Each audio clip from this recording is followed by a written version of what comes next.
Tonight, a woman accused of murdering a man by running over him in Corn faces court for the first time, and the town of Whyalla comes alive with festive spirit for the annual Christmas pageants. This is Southern Cross News with Fraser Goldsworthy. Good evening. The town of Corn has been shaken by the death of a father of two who was allegedly deliberately run down by a woman on Friday night. The accused woman faced Port Augusta court today.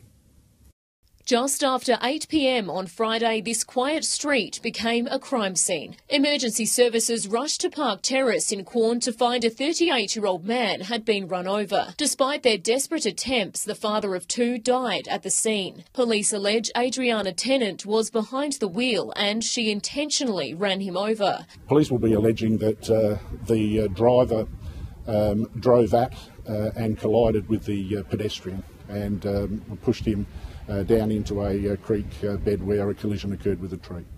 48-year-old Tennant was arrested at the scene and charged with murder and taken into custody ahead of today's court appearance. She didn't apply for bail.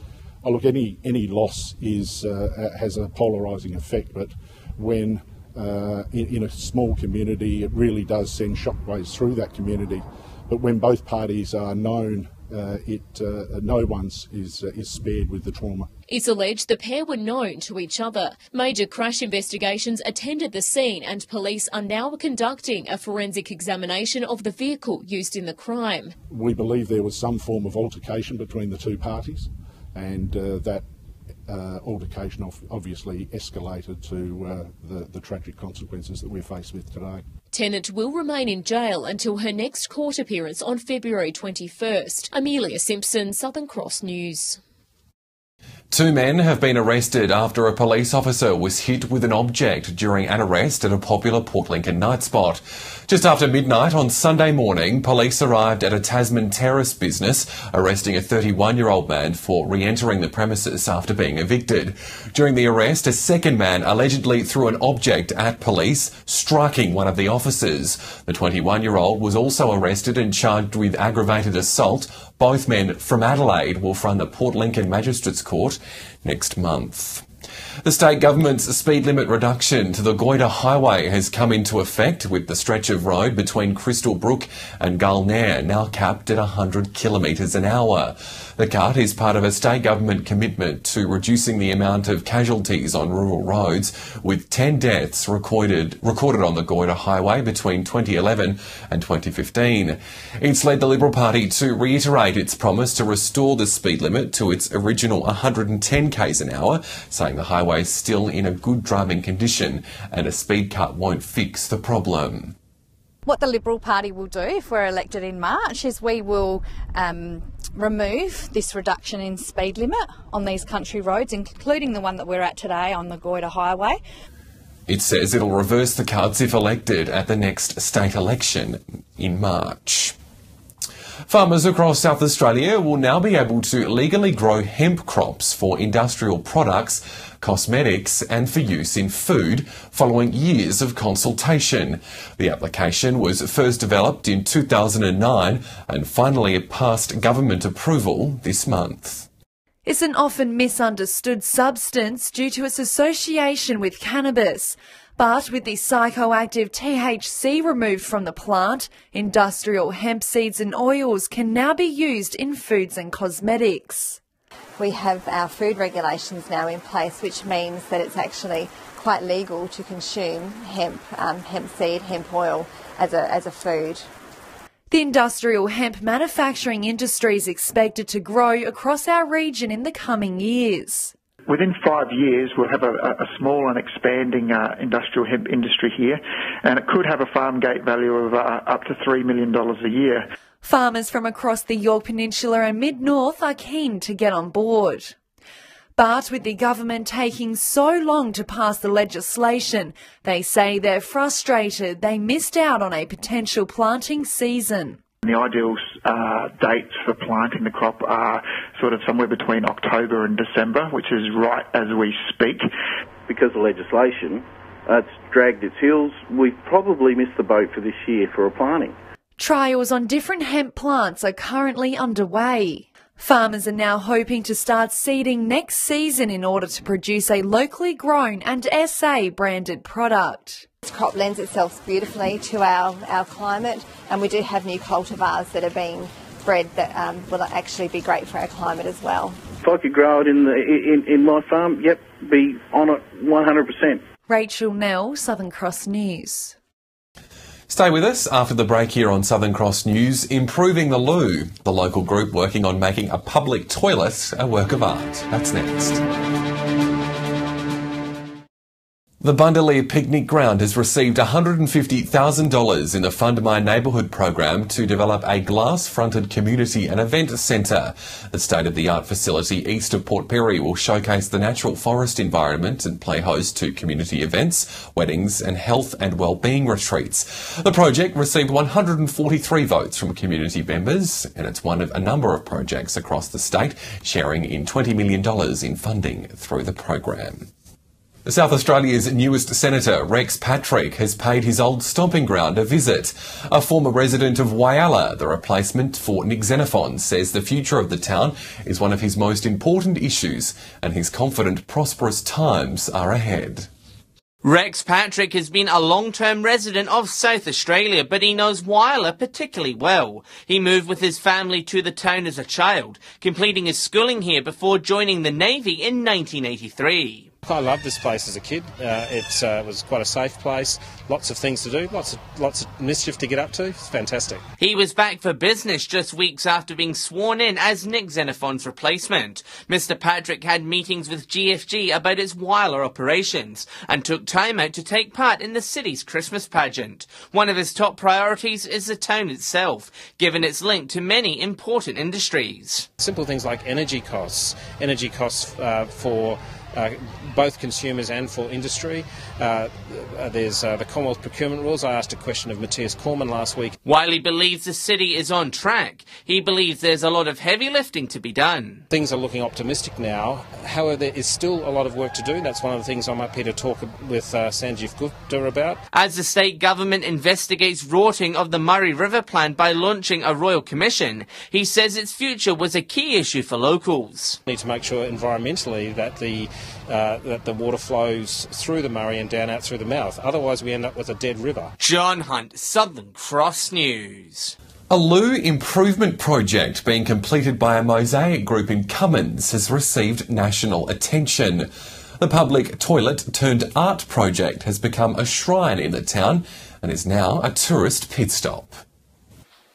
Eyre Peninsula artist Karen Carr has never considered her work sticking to the norm. She wants her exhibitions to be put to good use. When you can have art that you can love because it's beautiful, but also you could sit on it or whatever it makes sense to be. In a small farming town just north of Port Lincoln, you'll find her craft on display at the local toilets. The Mosaic Throne, a community-driven initiative by a group simply known as the Cummins Loo Improvers. I'm not sure that they like me calling them that all the time. I think they have a more official name, but I'm sticking with the Cummins Loo Improvers.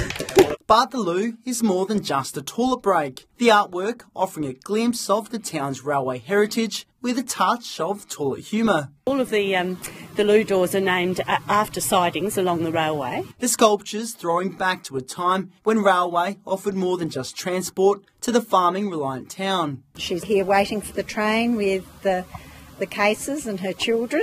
She's representing the women of the community. The Labour of Love, now in its fourth year, is continuing to grow, with new additions appearing to twiddle at. No, never ending. There'll always be another idea. And it seems the idea is working, with tourist toilet breaks turning into town revenue. Lots of people stop and word seems to spread. I believe that people travel from all over Australia to see really cool dunnies. Karen hoping to inspire more creative juices by putting her hands on show. Absolutely, why not? Everyone's got to go there, don't they? Jason Kemp, Southern Cross News.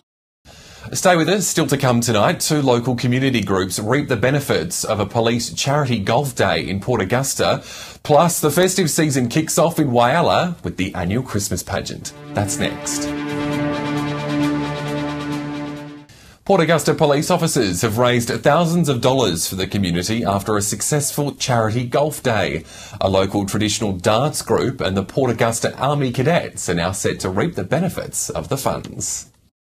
Putting the fun in fundraising, the numbers have come in from the Port Augusta Police's Charity Golf Day. Together with 120 keen golfers, nearly $15,000 was raised, presenting half to the Dusty Feet Mob and the Army Cadets. It's very much a community event, and as a result the money stays within the local community, which is why I think the day has continued to remain successful. They've worked hard to raise their money, and I believe it's going to go towards some fantastic items in the way of drones. Port Augusta's travelling traditional dance group says its $7,400 share will be used for travel costs. We're very honoured.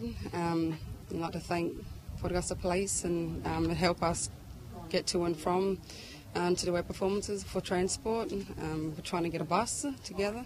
The group says it tells cultural stories through song and dance, and now it will be able to share their culture with more audiences. Yeah, we do look forward to the next few performances, and this will help us in a big way. While police issued fundraising fines for bad putts or bad fashion, they say it was the community's generosity that raised the most. People don't get the opportunity to see police outside of our traditional role, and on a day like that they can come along and work out that we sneak in amongst the humans occasionally as well.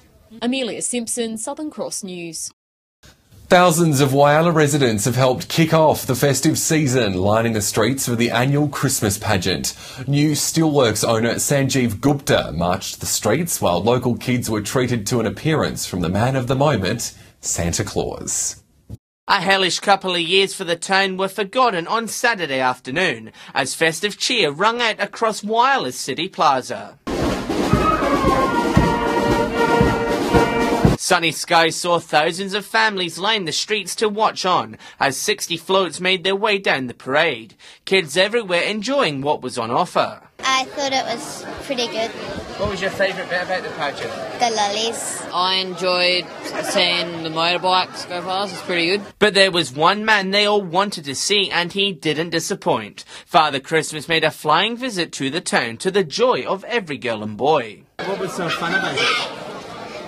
Because I said hello. New Steelworks owner Sanjeev Gupta, his children and staff from the company also marched. My first pageant ever, actually. It's been incredible. I was expecting a good turnout, but this was overwhelming. It was amazing. Mr. Gupta's company continued the tradition of the Steelworks supporting the local event. He says Whyalla's spirit can be found in this type of community gathering, something he'll use to lure new staff to town. Combination of that family community feeling and the resilience and the perseverance which allowed this town and this Steelworks to survive. And now this is what we will use to make it prosper. John Hunt, Southern Cross News. Looks like a fun day had by all. Well, to local cricket now, and there was plenty happening in the leagues across the weekend, including a big round in Port Lincoln. Jason Kemp joins us with the latest. Jace, the cricket is starting to heat up on the EP. Yeah, that's right, Fraser. It's not even summer yet, but there's been plenty of action on the pitch, with Charlton and Southern Air heating for top spot. In the game of the round, Charlton faced Todd River to edge closer to the top position. It was a day for the bowlers, Charlton winning the toss and sending Todd River into bat. A 50-run opening partnership had Charlton on the back foot early until Luke Yancic found his length, claiming his first of 6 scalps. Todd River's batting order failing to fire, only managing 61 runs between them. The pitch proving a struggle even for Charlton, losing their opening batsman to 4 runs and 2 ducks during their mid-order. But it was Jacob Gooder who steadied the ship, Charlton winning by a wicket. In the other game, an inspiring knock from Greg Simmons led Lincoln South to a comfortable win over Tasmans. Heading over to Port Pirie, Proprietary had a strong win over Solomon Town and Wanderer had a big win over Southport. In Port Augusta, Sean Kershaw had a big knock with the bat, guiding Centrals to an easy victory over South Augusta, while West Augusta defeated Corn. Over in Whyalla, Centrals took the points against South, and North had a good win over Rupina. In Broken Hill, and the closest match of the round, Centrals narrowly defeated South by 2 runs, Laurie Peters taking 3 crucial wickets. In the Yorke Peninsula, there were wins for Moonta, Wallaroo and Ardrossan, and finally in the northern areas, Sporting, Belaya, Pekina and Melrose all notched up points for the round. So there you have it, Fraser, some cracking games from around the regions, and with summer fast approaching, there's sure to be plenty of fiery competition. Thank you, Jace. Jason Kemp reporting in Port Lincoln there. Well, stay with us. After the break, we'll have all the local weather details. Welcome back to the weather now. It climbed up to 31 degrees in Port Augusta today. A little cooler but still clear skies in Whyalla, hitting 27. Much cooler on the EP. 23 was the top in Port Lincoln. It hit 30 in Port Pirie. On the satellite, cloud in the north of the state with a trough is generating a few thunderstorms. Low cloud in the southeast with onshore winds are triggering the odd shower. Skies are generally clear elsewhere under a ridge of high pressure. On the Gulf waters, easterly winds between 10 and 15 knots, seas at 1.5 metres, sunrise just after 6, sunset just after 10 past 8. Warm across the region tomorrow, sunny skies in Port Augusta, 38 degrees, a little cooler but not by much in Whyalla, a top of 36, Port Lincoln warming up to 32, 37 for Broken Hill, 36 for Port Pirie. Looking ahead, and it seems a cool change will hit the region by the middle of the week. Temps dropping down to the mid-20s, high teens by Thursday for Port Lincoln and Cleve. As we said earlier, those storms will start to creep in on Wednesday, but will clear to showers on Friday with 23 degrees in Woodner. A similar story further up the Gulf. That change will bring the temps right down to 22 by the end of the working week in Whyalla. Some showers will also start to creep in, 36 the top on Wednesday in Port Augusta, 23 to end the week in Kadina with some rain. Finally, it'll stay pretty warm in Port Pirie for most of the week, 23 on Friday, sunny in Clare, 35 on Wednesday before dropping back to just 19. Staying hot, but rain will sweep in Broken Hill to end on 25 degrees. And that is Southern Cross News for this Monday. Thanks for your company. Just a reminder, you can get in touch with us via Facebook or Twitter. You can also send us an email, localnews@sca.com.au. I'll have some updates later, but for now, I'll leave you with more pictures from Whyalla's Christmas pageant from over the weekend. Enjoy your evening. Good night.